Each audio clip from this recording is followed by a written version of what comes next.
Mr. Bellamino.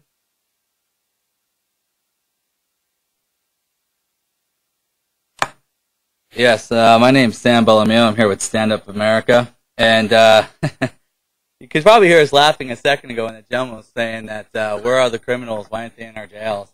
Oh, really? Is that what we want to do? We want to say that everyone's a criminal because we've had a reduced population? And he said that they could be even in state prisons. They could be in Seattle Municipal Court. That's the mentality. He's from the government. He works on the guild. He wants more criminals put in jail. You have 73% of your general fund dedicated to prisons. 73% of the money I pay you to take care of the community goes to prisons, incarcerating more people. And I don't know where he's getting the statistics from, but from 1980 to 2000, the U.S. population rose 1.3 times, and our prison and county jails population grew 5 times. What, are there more criminals in the U.S.? There are more laws creating criminals. And then we have a budget that's dedicated, while we have 1 in 4 children homeless and in the streets going hungry every night in the U.S., we're worried about how to put more people in prison. When we have 9 council members and we spend $20 million just to support you, $20 million just for the King County Council. Doesn't make any sense what we've been cutting.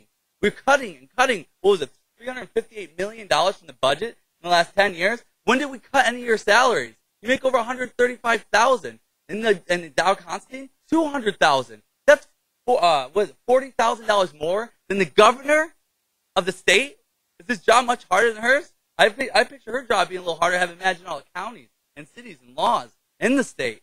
And then he's half of what the U.S. president is. Makes no sense. But yet you guys don't look into that. Is that something that's hands off? We cut public services last few years. This year you rose the law and justice and safety by 1%.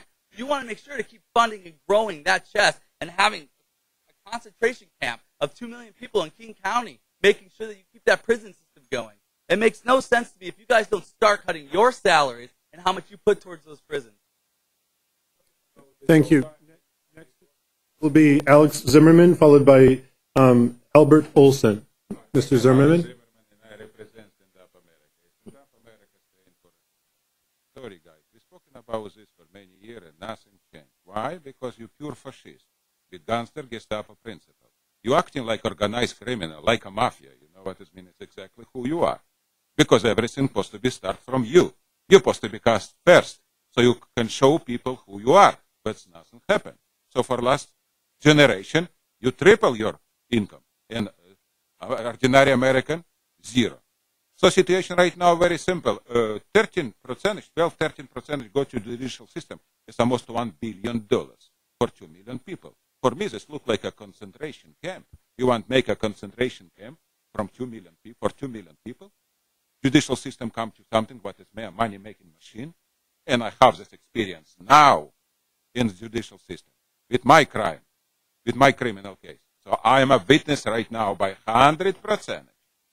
So when you want talking about this with detail, we can talking about 10,000 homeless, 50,000 family need cover, 1 children from 4 in state Washington hungry children. Are you not ashamed doing this with your $20 million budget for council?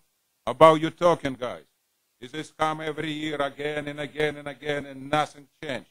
Before you not start acting like a normal people, for the people and by the people. Before you not start cut your salary by 2007 or by 2000, like 10, 15 years ago, is possibly half. In this $10 million you spend for children, for senior citizens who don't have care right now, not enough money, dying, you kill people. You're more dangerous than Nazi or communist. You kill people. Stop this. Stop fascism. Stop tyranny. Start acting like a civilized people. It's 24th century around. It's not 16th century. Mr. Zimmerman, if I can ask you to conclude, please.